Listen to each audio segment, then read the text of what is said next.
Aquele que se fez carne em Jesus Cristo é o Deus da vida.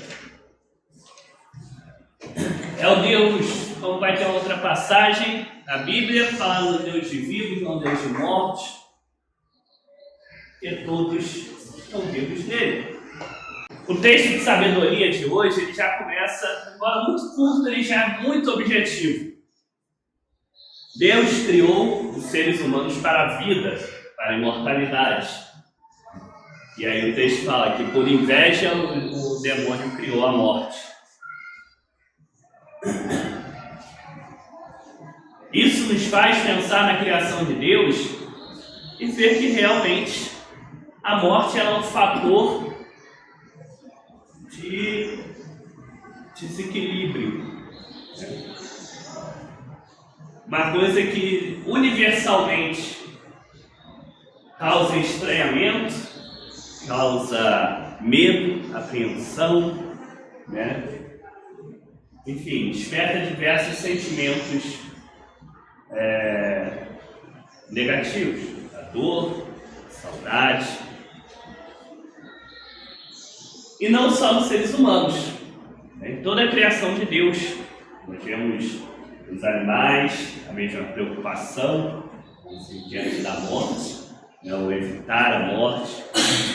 Isso até a ciência reconhece como sendo um dos instintos básicos, dos seres vivos de se perpetuar vivo, de se manter vivo.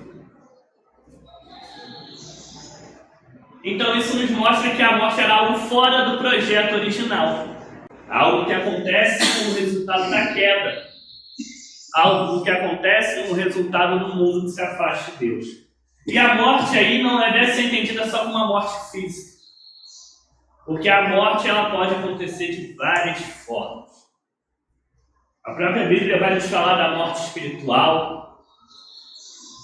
Nós podemos ver também, muitas vezes, uma cultura, uma forma de pensar e de agir pautada nos valores da morte, não nos valores da vida. Isso a gente pode ver muitas vezes em nosso mundo. Temos inclusive as pessoas que estão muitas vezes mortas em vida, que vivem como se mortas estivessem, sem ânimo. E a palavra ânimo é sempre bom lembrar, é parente, até mesmo origem ali na palavra ânima, na palavra alma, como se a pessoa estivesse esvaziada, sem a alma, sem a base que sustenta ela. Assim sendo, Deus nos chama para viver vida e vida em abundância. E essa vida em abundância, ela se mostra, ela consegue ser vivida, ela consegue ser realizada dentro da forma como nós também vivermos enquanto cristãos. Viver a vida, buscar uma cultura de vida, buscar realmente se preocupar e se importar com a vida em si, é um ato de fé. E na passagem hoje que nós lemos, o apóstolo Paulo ele já está nos mostrando um pouco sobre isso. Ele escrevendo para a comunidade, ele começa a falar sobre como era o viver cristão normal, em que eles viviam na partilha, no amor, na solidariedade. Com isso eles estavam partilhando vida uns com os outros. Ele ali fala, que aqueles que tinham mais fartura em algo supriam os que não tinham, e aqueles outros que não tinham fartura em outra coisa supriam os que não tinham, e assim todos conseguiam viver igualmente uma vida abundante. Esse valor da solidariedade, do companheirismo, de estar juntos uns dos outros, de estar junto com os que sofrem, parte essencial da nossa vida de fé. Porque justamente isso é que é viver, semear espalhar vida.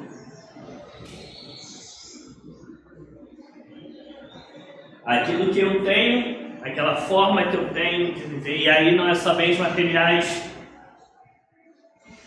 Se eu tenho a possibilidade de dar ao meu irmão, dar à minha irmã algo que eles não têm, que pode ser realmente, em algumas situações, bem material, mas às vezes pode ser outras coisas. Às vezes a pessoa ela precisa de afeto, ela precisa de amor, ela precisa de companhia, precisa às vezes até de um ombro para chorar, precisa de alguém para partilhar as dores, as dúvidas, a incerteza.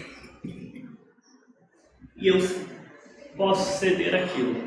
Isso é um ato de partilhar vida. Porque nesse momento eu tenho uma fartura na minha vida e eu posso ajudar aquele que não tem. E certamente, em outros momentos, que todos nós temos as nossas fragilidades, as nossas limitações, também terão aqueles que nos socorrerão.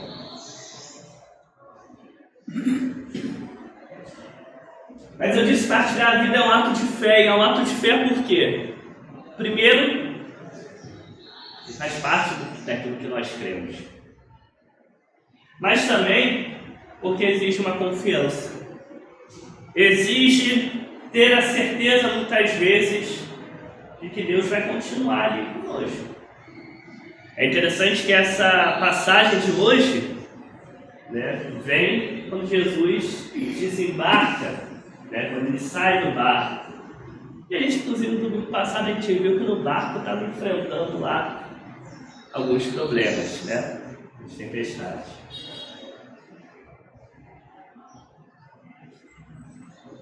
Nesse sentido, é necessário nós termos confiança e nos entregarmos em Deus, na certeza da sua ação, na certeza da sua presença, na certeza dele estar ali conosco, como foi com o dirigente da sinagoga, que com a sua filha muito doente, prestes a morrer, vai atrás de Jesus, confia plenamente que ele poderia ajudar, e mesmo quando chega ao ponto mais crítico, que no meio do caminho ela morre, e aí parece que nada mais pode ser feito, até quando Jesus chega lá, ainda algumas pessoas zombam dele, ele ainda perseverou, manteve-se firme, manteve-se com fé no que Jesus estava ensinando. E ali ele viu a vida sendo partilhada. Como também a mulher que também sofria com o seu sangramento há muitos anos e que ninguém conseguia curar. E ela simplesmente, com a fé tão forte, que se tocasse nas suas vestes, ela seria curada. E é interessante que é tão diferente, tão importante isso, que até é falado que no meio da multidão, todo mundo ali espremendo e apertando Jesus, ele consegue perceber que ela tocou ele. Porque ela tocou com uma real entrega. Ela não estava só uma multidão se aglomerando ali em cima de Jesus. Ela estava ali plenamente de coração aberto. E nisso ele consegue perceber. É importante que nós também tenhamos sempre o coração aberto para a ação de Deus em nossa vida e para a ação de Deus através da nossa vida. Sim, porque nós recebemos as bênçãos de Deus e somos chamados a partilhar essa vida, partilhar essa bênção, partilhar essa abundância com aquele que sofre, com aquele que precisa, com aquele mais necessitado. E é isso que nós somos chamados como servos realmente do Deus da vida, a vivermos a vida e vida em abundância e a partilharmos essa vida em abundância com o nosso próximo. Porque assim como as primeiras comunidades faziam, nós conseguimos realmente seguir os planos de Deus de vida. E aí nós temos a plena certeza da vida no aqui e da vida no depois. Porque temos a certeza que estamos plenamente conectados com esse Deus que é a fonte máxima, a fonte da vida pura, da vida plena, a vida abundante.